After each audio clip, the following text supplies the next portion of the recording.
Hey, what's going on, everybody? Boilon here, back for another video on Marvel Strike Force. Happy Sunday, and I hope that you guys have had are having a great weekend.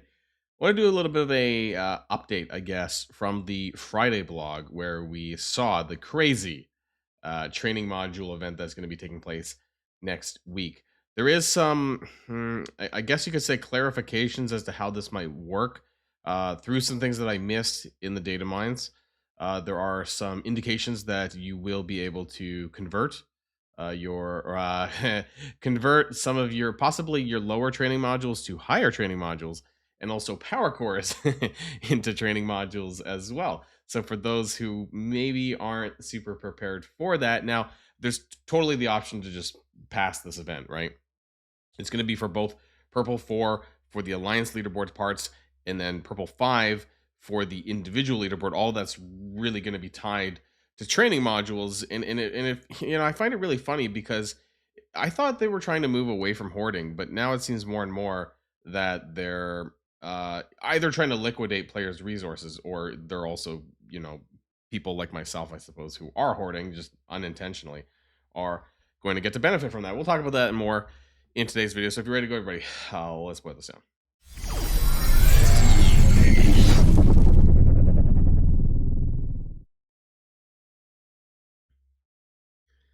Now, before we go any further, I do want to just probably say right now that if you are looking to take part in this event, any of the leaderboards, don't level any characters until Friday, right? Right, or not even at all, right? Because sorry, you're using the training modules as currency, so you won't be leveling any characters for a little while.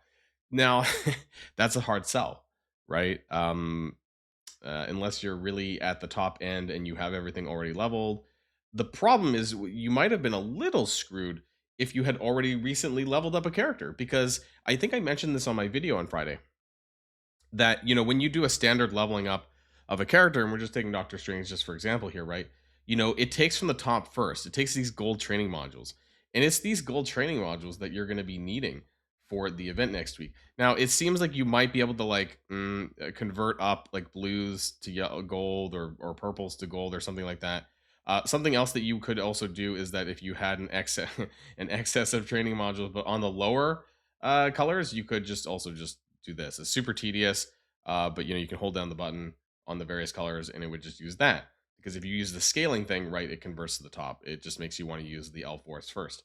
So this is just I know that this is probably going to go down as one of the most, I would say, more hated than the gold event. I think people tend to be lower on training modules than gold.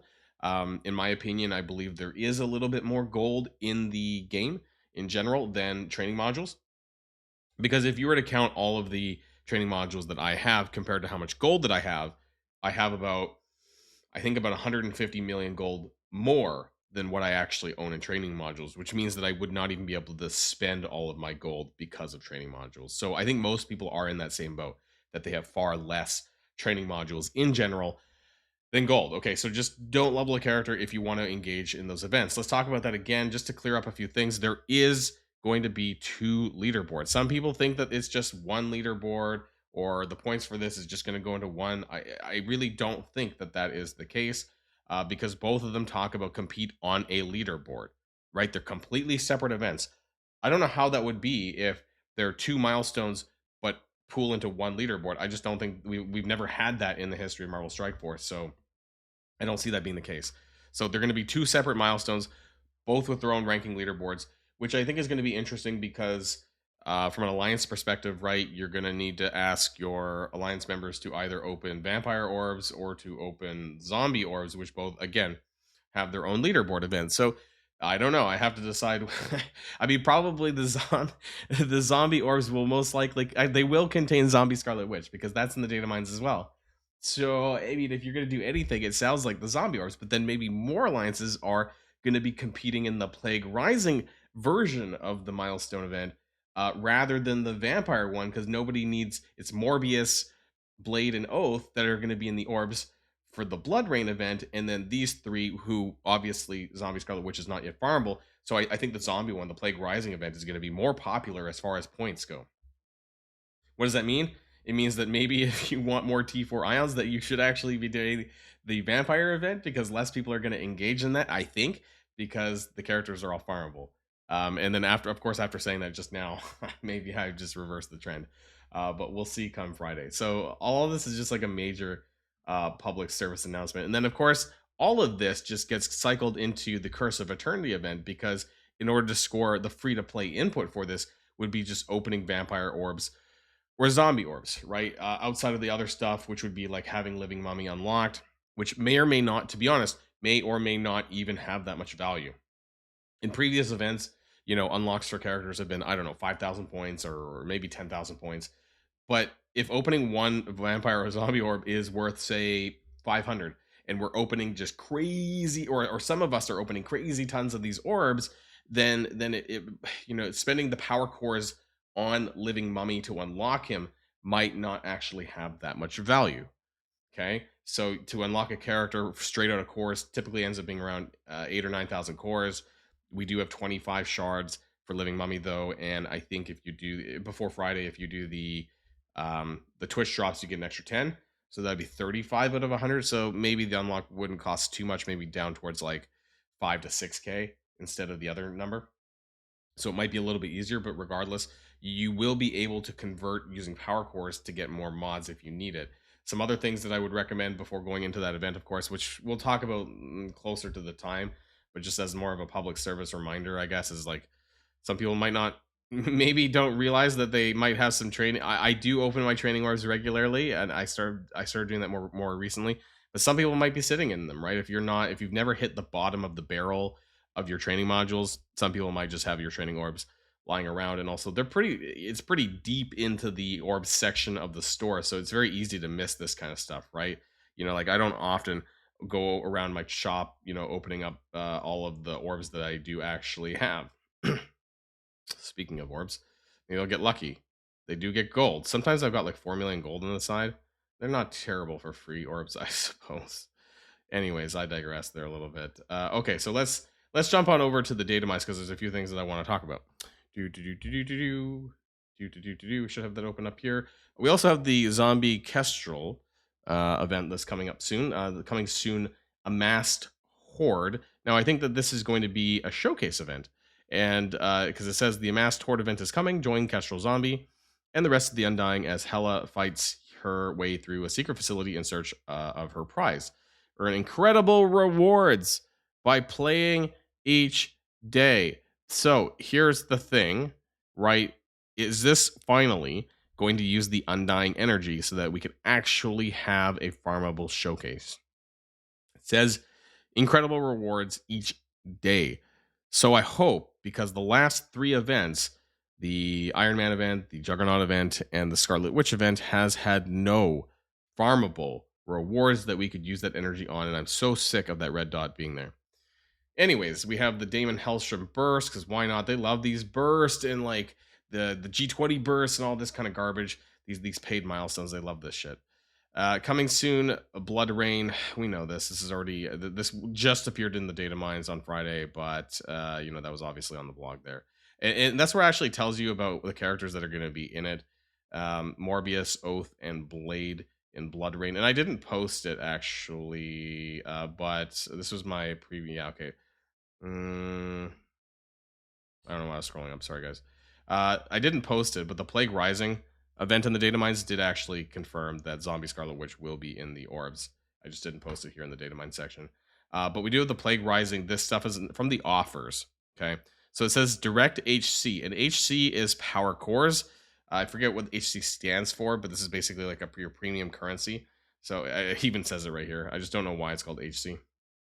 Exchange your resources for valuable L4 training modules. Use them to unlock Vampire Orb and make progress in the Plague Rising milestone. Now, the only thing is that the Plague Rising is actually the zombie one, so it should be unlock Zombie Orb, but whatever. It makes it sound like you will be able to exchange your power cores for L4 training modules. So that is, I guess, a way for free-to-play players to get even more training modules on demand if you need it.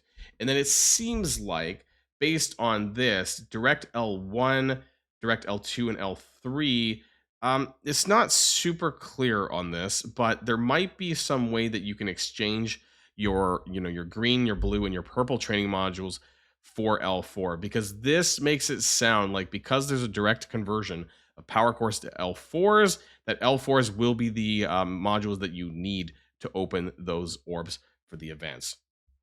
I think we talked about this on the Friday video, that if they didn't do it with gold modules, L4s, they would need like both the vampire and the zombie orb would require 4 different versions of the same orb so that you could buy it with each color.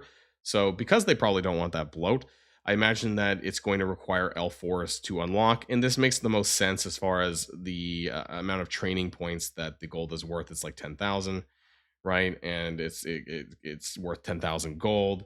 So it's a very easy conversion ratio here for L4s.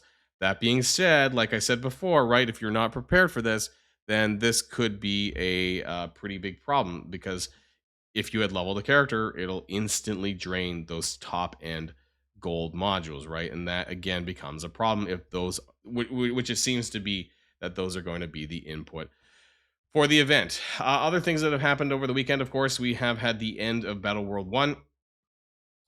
Hopefully you picked up your 20 Sentry shards, right? And if you didn't, then well, I guess you didn't run your Sentry battles. It wasn't super difficult. Apparently, the best teams to use for that was, and I highly doubt this is going to work on difficulty 6, but Hive Mind, Null, Gore, something like this. And then there was also Liberty Odin. So one of my alliance members used Liberty and apparently broke the game. They used Liberty and they removed War Machine and put in Odin, and the timer broke. Got a crazy score with that, but just the timer stopped ticking. Like, it actually stopped ticking. Like, it wasn't even going down to 0 and breaking. It was like kind of bugged out. Did it multiple times. So I don't know if this kind of shenanigans is going to happen in difficulty 6, but this is a possible bug to watch out for. That maybe they probably either don't know about it or haven't fixed it or won't have it fixed by the time the Battle World goes live next week. And speaking of that, make sure that you go, or you tell your captains and your alliance leaders to go in there and choose the difficulty that you want to do for this. Now, difficulty 6 does look tough for the nodes, because if you look at the recommendations, it says 105, gear tier 20, 3 diamonds. I'm not sure if I'm going to be able to clear every single Battle World node, but I think that it should be more than sufficient for 24 players to be able to kill one time of the Sentry boss to get 50 shards for there. The other thing to keep note of is that some people are just like, difficulty 5 versus difficulty 6. I'm just going all in here on difficulty 6. We'll see how hard it really ends up being. Maybe I'm going to get screwed. Maybe we'll find out, I guess. We don't know how frequently it's going to be running, but this is where I ended up. My alliance ended up at the end of D0. But what's important to note, though, is that, half of your Sentry shards are going to be basically based on your participation in the weekly siege rewards, the zones and all of that. And then the other half is going to be from the boss battle itself. So I think they're splitting that up this way, because a lot of the complaints were, if you didn't participate in the null fight, you lost everything, right? It was like basically all or nothing on the null fight, and now they've kind of I made this is probably better this way, I guess, right? So that if you, I don't know, have a day, an emergency, you can't play on the weekend or whatever on Friday, the day of the boss battle, then you can still get some shards. So I think that is some sort of compromise, I think, in that way, and I don't mind that. That's fine, right? Just make sure, we'll see how high I can climb, my alliance can climb on some of these as far as the actual nodes go, because difficulty 6 is going to be pretty hard. And that node that has Phoenix Force and Blue Marvel, who none of us have, right, is going to be next to impossible to clear, obviously, without him. So we'll see how easy or hard some of these are, and especially without Brimstone, because I won't have Brimstone by then. I mean, yeah, no, because Damon Hellstrom's not even going to be available in the antimatter store until later in the week, right? Friday, even. I don't remember what day. I'd have to check the blog, even though I just had the blog up. So I won't have it. I won't have him ready at all for most of the zones, and then I may or may not even unlock Living Mummy. So we'll see about that. I'm gonna be crutching my way, but hey, maybe some of my alliance members do that can help us get through those nodes and get a little bit more Sentry shards. But since we're at 20 out of 310, it seems like the earliest that you would be able to unlock this would be in like 3 runs, right? If you happen to go straight to D6 and you happen to get, I guess it's 290 shards over 3 runs possibly. So you would have to get pretty close to a full 100 each time, maybe 95 or something like this, in order to get them unlocked in 3 passes more. If that's going to be 1 month each from here anyways, or from this week, then that would put us into middle of January, something like that. But I would say that maybe more players would get them by mid-February, so there could be a month gap between like the tippy top players and everyone else, basically, that's running through that. So we'll have to end up seeing how that ends up unfolding. I think that's it for just now. I wanted to do a small little update to the blog post of some of the things that I saw and what to expect. Purple, all this stuff is going to be really important. Purple 4 and Purple 5, Blue Marvel, I think it's going to be really important, right? I know that some people... what I don't like about this upcoming event, though, is it's basically blocking other players, a whole range of players, whether it's people like myself or newer players. I'm not sure if this is a good event. I'm not sure if this is an event that newer players should engage in. Mostly because it stops you and it's killing your training modules in exchange for Purple 4 ions, which you're probably pretty far away from using. So again, the players who I would recommend trying to engage in this event to push on those Purple 4, Purple 5 ions are going to be people who are close to Xavier or post Xavier at this point, who are probably, that's what they're waiting to do, right? This is not going to be an event for everyone. And the fact that it's involving training modules at all is a bit of a slap in the face, especially after that live stream where, we were being totally gaslit when Ryan Jacobson and Pathfinder said that I'm pretty sure they said we're in a good spot, or at least they believe that it's in a good spot when it comes to gold and training modules. And then now they're just blowing that all up by adding in these events on top of that for the icing on the cake. Anyways, let me know what your thoughts are about this upcoming stuff in the comments down below. Tomorrow on Monday, we have Danger Room starting, right? I think so. There might be some videos going out with regards to that, because we will be able to use Undying, which sounds pretty fun anyways. I have my Undying at 105, and then we get to play test Kestrel as well, Zombie Kestrel in the Danger Room. So looking forward to that. That's it for now, everyone. Have a great weekend, rest of the weekend anyways, and I'll see you guys all on the next video. And if you like this video, make sure you hit that subscribe button if you haven't already, and you'll be greatly helping out the channel. Have a great day, and I'll see you guys on the next one.